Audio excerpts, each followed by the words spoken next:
चलिए मिलकर समझते हैं कि सोने की लंका जली कैसे।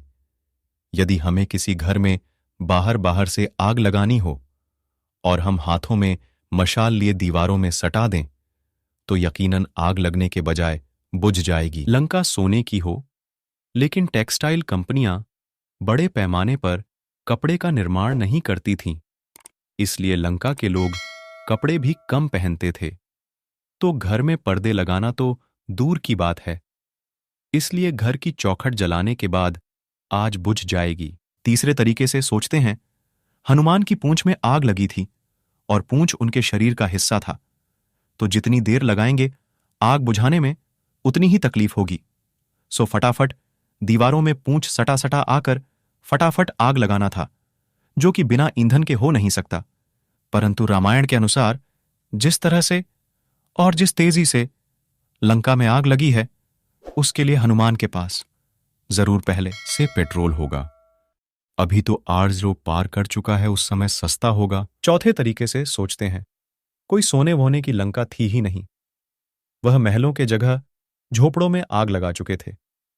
लंका में राक्षस नहीं, बल्कि वहां के भील आदिवासी और कबीले के सरदार लोग रहते थे, जिनके झोपड़े घास फूस के बने थे।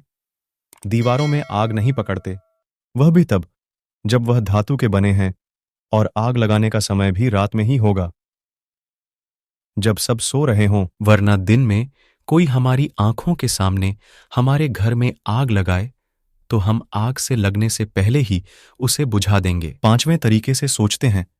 यदि लंका धू धू कर जल चुकी थी, तो इसका मतलब है कि लंका के दीवाने जो सोने की बनी थी, वह मेल्ट होकर लावे का आकार ले चुकी होंगे। इस बात पर यदि गौर करें तो वापस उसे जैसा का तैसा बनाने में कई साल लग जाएंगे। परंतु युद्ध के समय तक सब कुछ पहले जैसा हो चुका था। इतनी जल्दी रिकंस्ट्रक्शन का काम करने वाली कंपनी का नाम क्या था? छठवें तरीके से सोचते हैं। यह लंका वींका कुछ नहीं था। यहां सब मिलकर हमें बेवकूफ बना रहे हैं साले। यदि आपके पास भी कोई तरीका है तो तथ्यों के साथ जरूर पेश करें। ध्यान रहे, हवा हवाई, वरदान, आशीर्वाद, जादू टोना जैसी बात ना करें। वैज्ञानिक आधार प्रस्तुत करें। मैं जरूर उस पर अमल करूंगा, यदि वह सही लगे तो।